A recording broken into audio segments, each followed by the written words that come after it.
Hello, I'm Sunny Williams. I'm up here on the International Space Station. So this is Node 2. This is a really cool module. Of course, most of these modules you'll see they have 4 sides and they're put together. That way we could sort of work on a flat plane, either a wall, a floor, another wall, or the ceiling. But you know, again, all you have to do is turn yourself and your reference changes. The reason I'm bringing that up is because this is where 4 out of 6 of us sleep. And so people always ask about sleeping in space. Do you lie down? Are you in a bed? Not really, because it doesn't matter. You don't really have the sensation of lying down. You just sit in your sleeping bag. So here's one sleep station right here. I'm going in right now. You can follow me if you want. So I'm inside. It's sort of like a little phone booth, but it's pretty comfy. I've got a sleeping bag right here that we sleep in, so we don't have sort of like a little bit of a cover. We don't fly all over the place. But you know, you can sleep in any orientation. I have it sleeping, feeling like I'm standing up right now, but like you saw, I'm on the floor. But it doesn't matter if I turn over and I sleep upside down. I can't have it, I don't have any sensation in my head that tells me that I'm upside down, so it really doesn't matter. The sleep station is also like a little office. We've got a computer in here. As you can see, we've got a couple little toys. I've got some books. I've got some clothes and other things that make it sort of like home. I'm coming out. And just for reference, that's one sleep station. This one's another, right here. There's one on the ceiling, if you want to call it, right here. And then there's a 4th on the other wall over here. So all of us sleep in a little bit of a circle. All right, come on back. There's more to show you.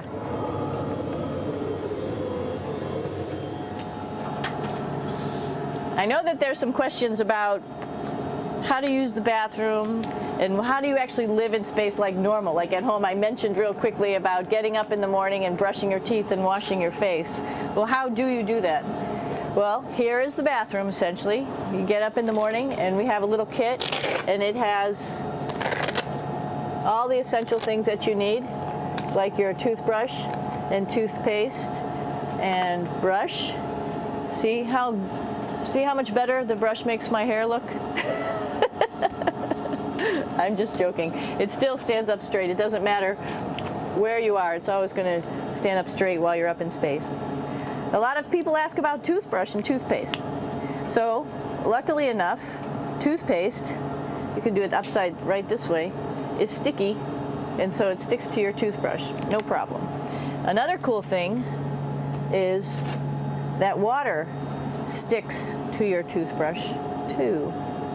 If you can see it, I'll have some water come out. The water is pretty neat up in space.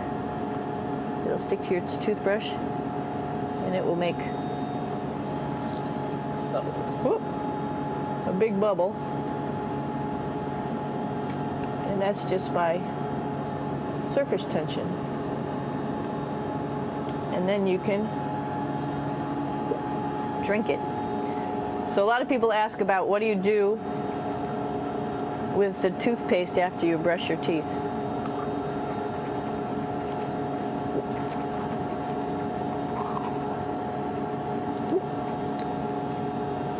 Two options. Swallow it, and it's sort of like mouthwash, but it tastes a little gross. Or you can just spit it out in a paper towel, and then you don't have to worry about it. Swallowing thing I wouldn't recommend at home. I'm only up here for 4 months, so it's not that bad. One of the most pressing questions about living in space, of course, is the bathroom. So let's take a look at that little piece of work. Come on in.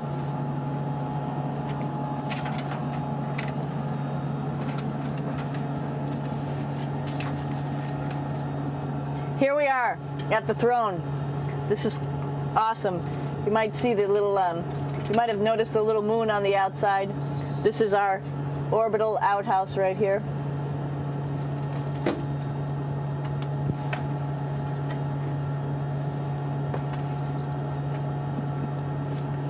And of course, it serves for two functions. Number two, right here. I'll show you. But you see it's pretty small, so you have to have pretty good aim, and you be ready to make sure things get let go the right direction. And it smells a little bit, so I'm closing it up. And that's of course for number two. And this guy right here is for number one. So they're sort of two slightly separate functions, but you can do a little, essentially both, by hanging on right here and doing number one and number two. I might add it's color coded so you really don't get it mixed up, which is nice. This is yellows for number one. And also there's a selection of paper. People always ask about toilet paper. What do you do with toilet paper? What kind of toilet paper do you have? We have gloves just because sometimes it does get messy. We have some Russian wipes, which are a little bit coarse if you like the coarse type of toilet paper. We have some nice tissues, which are nice and soft if you like soft toilet paper. We have Huggies, just for any cleanup. You know, we were all babies once, and this sort of helps. And then if things get really out of control, we have disinfectant wipes, just to make sure we clean up here. Because, you know, just like the water I showed you, the number one stuff can sort of go all over the place if you don't aim correctly. And did I mention both of these have a little bit of suction, so they should keep things going in the right direction. But like I said, sometimes things get a little out of control if you are out of control yourself flying around. So we have lots of protective stuff.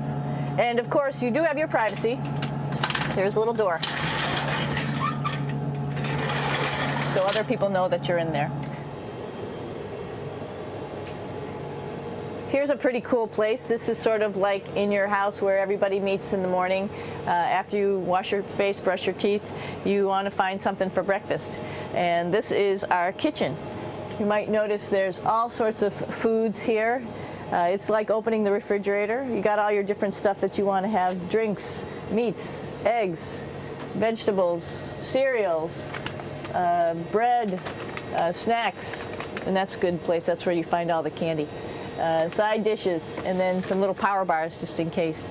So we have all this type of food. Some of it is dehydrated, and so we have to hydrate it, fill it up with water. Some of it is already made, and then all we have to do is heat it up. So something like this, I'm pulling out barbecued beef brisket. Pretty yummy. Not only is this food made in the US, but we also have food here from Japan. We've got Russian food. As you can see, all these red containers are filled with food that's from Russia. And then we get some of our specialty stuff, some things that we like, some of our favorite stuff that your family can send up. In fact, I like fluffernutters, and so I got sent up some fluff so I could make my fluffernutter with peanut butter. So you have a lot of food up here, no problems. Now, I want to say where we are. So right now, we're in the Japanese laboratory. It's one laboratory out of many here on the International Space Station. It's actually on the left-hand side. If I was International Space Station and I was flying through space like this, my left hand would be where the Japanese laboratory is.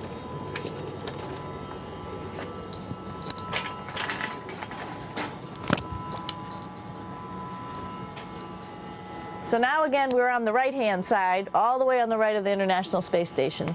This is Columbus, the European module. It has science experiments all over. You could see it looks a little bit crowded. And here we do a lot of our medical experiments.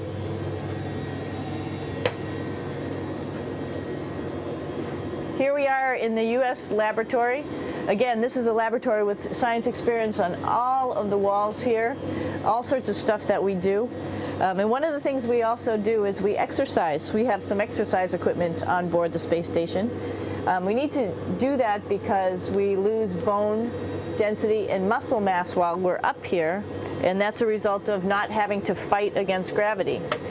So how we keep ourselves in shape are with a bike, a treadmill, and a weightlifting machine. This is the bike, you notice the clip pedals. So all you need to do is actually clip your feet in, and then you can start pedaling. You don't need a seat because you don't sit down. Actually, I haven't sat down for 6 months now, so you don't need any type of seat. Just make sure you're held in with your pedals. You probably see that the bike bounces around a little bit.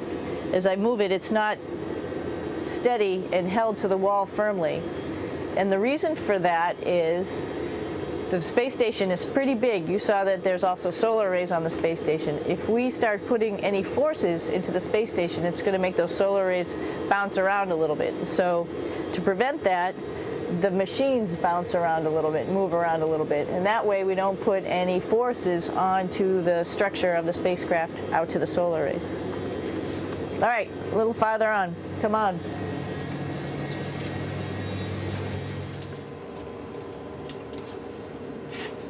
I'm here with my two buddies in the airlock.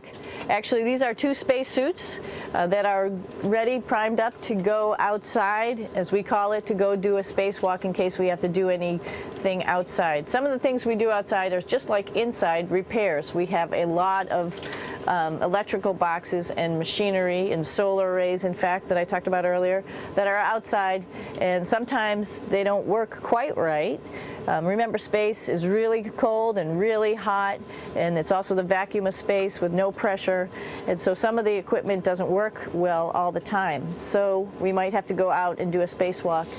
Right behind me is actually the hatch that you go out into space, and right now we have it filled up with a couple other spacesuits because we've got 4 of them up here and some of our tools. But right behind here is the hatch in which you actually go right outside into the vacuum of space. The spacesuit is pretty big, as you can see. It's like being a football player.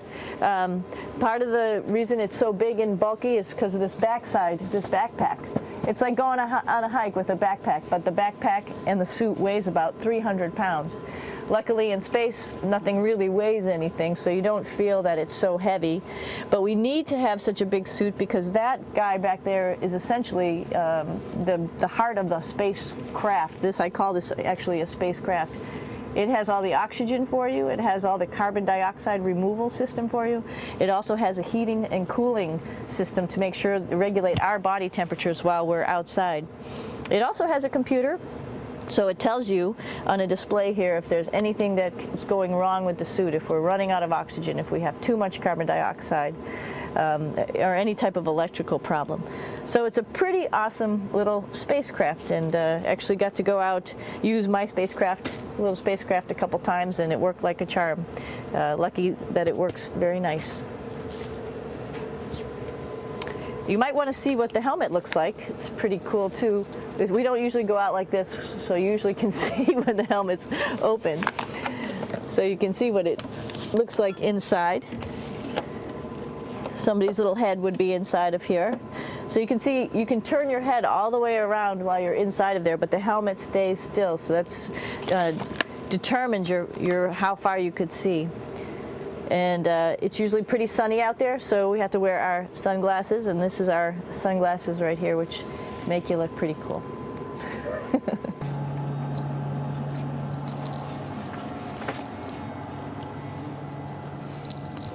It's like a glass-bottom boat. This is the cupola. It sticks down below the space station. It's one of those places you find yourself hanging out in all the time because all you want to do is look back at our planet. I think some questions I had were about what do you do in your free time? And you can't help but want to just come to the cupola and look outside as much as you can. And a lot of folks, I play this game with myself about where we're flying over the Earth. Try to come in here and just guess.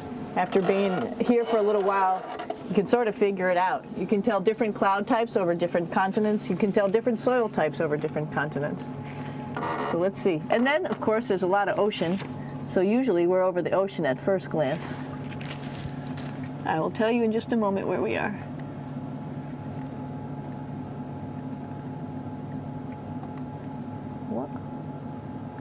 There we go. So right now we are right over Africa. It's a little bit cloudy, as you can tell, but we're right over the continent of Africa. Hey, what's that? I think that's a Soyuz spacecraft. That's the spacecraft that's taken us home to planet Earth today. Oh my gosh. We might have to go take a look at that. That's pretty cool. It's a little bit smaller than the rest of the spacecraft, the space station, so you'll see if we go there, it'll be a little bit more crammed.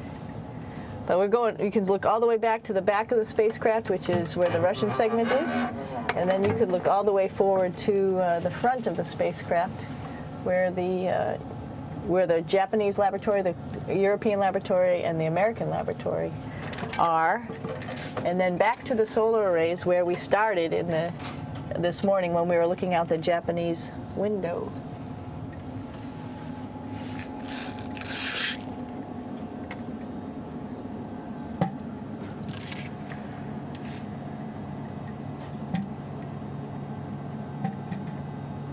So other questions that were here are, what would you recommend as a job, and to what type of person would want to be an astronaut? I think people who would like to explore, of course people who like math and science, that's what this is all about. We have people in the office who are doctors, teachers, veterinarians, engineers, pilots, so all sorts of people become astronauts, and I think if you see it's just sort of cool, so I think people who like to do a little adventure and like to do cool stuff probably usually become astronauts. Hey, one thing I didn't show you, or I talked about but I didn't show you, was the exercise, another piece of exercise device, which is the advanced resistive exercise, and that's what this is right here. This is ARED, and you could probably see this bar. Let me just do a little bit of maneuvering here. Stand by. You have to set it up just like at any other gym.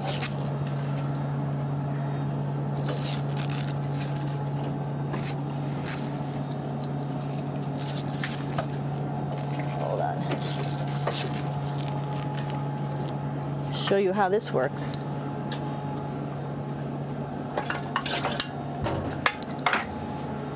So you can see you can change your attitude just by going from one module to the next, going up from the cupola down here. This is what we call the ARED, and with this you can lift weights based on vacuum in these cylinders, just like you do at home at a gym. For example, if I wanted to do a squat, I could do it like this. Oops. I should need some weight on this thing. I'm not lifting with anything, so it's too easy. One of the cool things you could do things that you can't do at home. For example, single leg squats with just one leg, because the other leg, you won't fall over. So all sorts of stuff. You can also do bench press. We have a bench that we could add on here, so you can work on your beach muscles.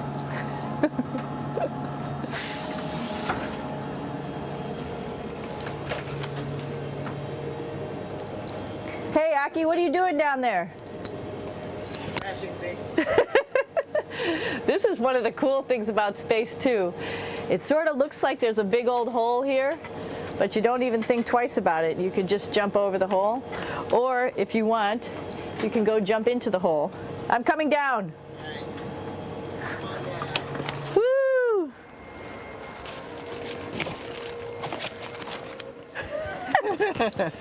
Then you can come right back up again, like Superman. Woo!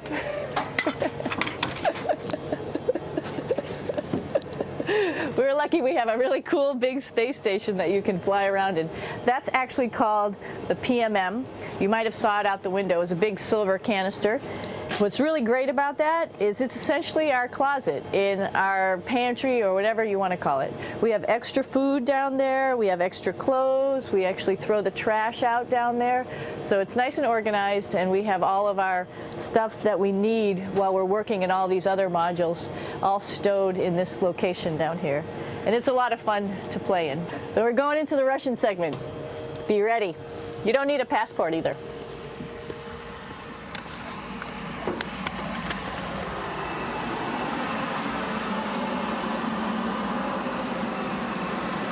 It goes a lot farther back than this. We'll go take a trip and say hello to the boys down there in just a minute.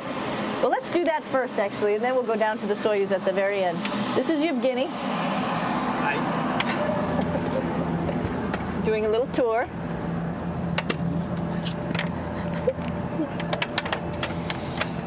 This is the FGB, and what's cool about this module, it is actually the very first piece of the space station that came up in 1998. The space station has been around for about now manned for 12 years, but it's been up in space for about 14 years. And this was the very first. It is like the Russians' PMM. It has a lot of storage, as you can see.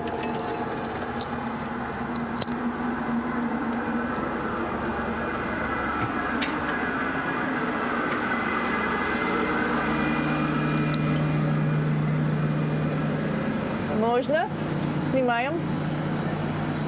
Чуть-чуть. So here we are in the heart of the space station, really. This is the service module. This is the central post. In case we had any problems, I know a couple of the questions were about what type of things do you have to worry about. And some of the things we have to worry about in space are fire. If we had a fire, if we had a depressurization, like we were hit by a micrometeorite and it made a hole, or if we had some type of toxic atmosphere. We use ammonia for our radiator, so there is a possibility that ammonia could come into the vehicle, and then it would be bad for all of us. If we have any of those problems, we come right here, which we call the central post. It is the main heart of the space station. It was also the first computers that came up here that ran the space station. And so behind this wall right here are these main computers. So we gather here as a group of 3 or 6 and then figure out how we're going to either fight the fire, patch the hole, or solve the toxic spill. And what's cool about this module, of course, it's the central post. It also has great windows right down toward Earth. It has controls to fly in visiting spacecraft if they need some assistance right here. It has Russian computers as well as American computers to help us control anything we need to on the space station. It's a couple of our crewmates back there, Oleg Novinsky on the right and Yuri Malenchenko on the left. And there's also a second bathroom here, which is really cool because 6 of us going to one bathroom is really tough. And so there's one bathroom here and one bathroom on the other side where I showed you. And you can probably see on the wall behind Oleg and Yuri some of the heroes of the space program. Korolev, Sergei Korolev, who was a chief designer of putting men into space, and of course on the right-hand side, Yuri Gagarin, the first man to go into space. So just reminds us of our roots. Yuri, what are you doing? Что делать? Coffee. Making coffee. Yeah. Oh, Black. black coffee. Yeah. Looks good. Okay. Спасибо. We're going to check out our Soyuz real quick. Make sure it's ready to go. All right, back to the Soyuz.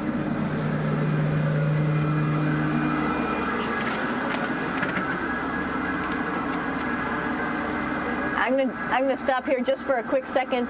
You can see on the Russian spacecraft there's also other modules that stick out, down, and above. Right here is, let's see, I'm trying to be oriented.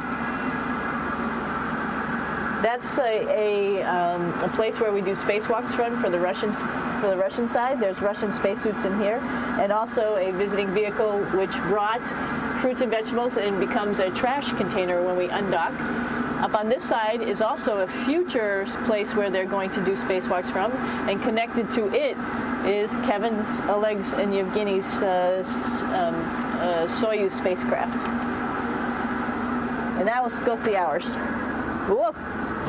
Извините, No problem. это пробка.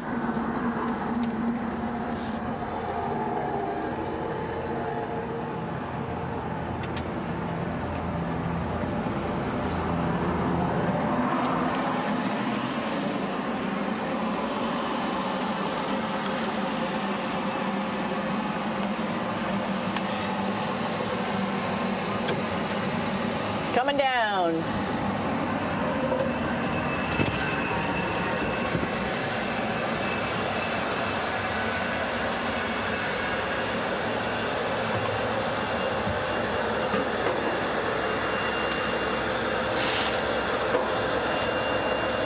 It's a little tricky getting in here.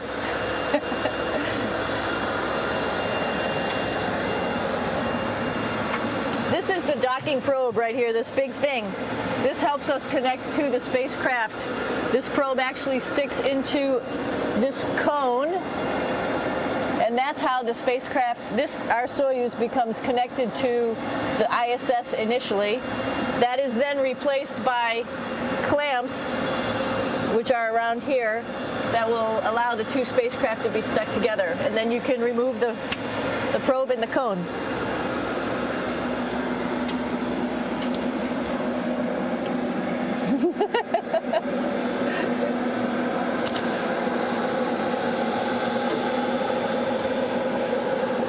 You okay? All right, so here we are in the Soyuz. This is what we call the BEO, the living compartment, Bytovoy Otsek in Russian. It also has a little bathroom. It's not as good as the other bathrooms, so we try not to use it too much. It has drinking water in it if we need something to drink. And then, of course, it's filled up with a lot of cargo for us. Bringing up and also bringing back down. It has a second purpose when it comes back to Earth. It serves as a garbage container. During the descent, we'll get rid of this area right here, and everything that's in it will just burn up as it's coming into the atmosphere, so that way we can get rid of a little bit of trash. But the main area where we were on launch and where we're going to be on descent is down here, because we're not part of the trash. So we're in a safe place. So we're in the descent module, SA. It's a little small, but you can get in.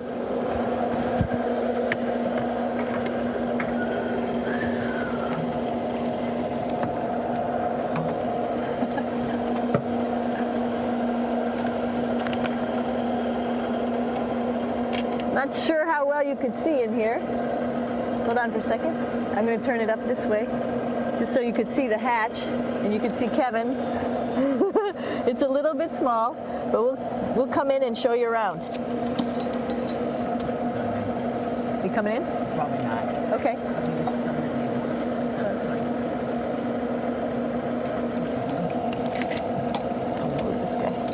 Got to move a couple things. We were just starting to get ready. We're preparing a couple days ago for our ride home. It's a little bit squishy, but everybody asks, how do you sit in the Soyuz?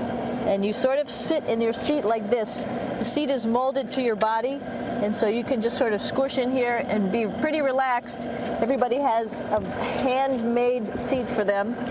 And then, of course, there's a control panel, and that's where we do most of our actions and work right here. There's hand controllers which you can fly the vehicle with, and there's a stick right here primarily used for communications when we're trying to talk to the ground.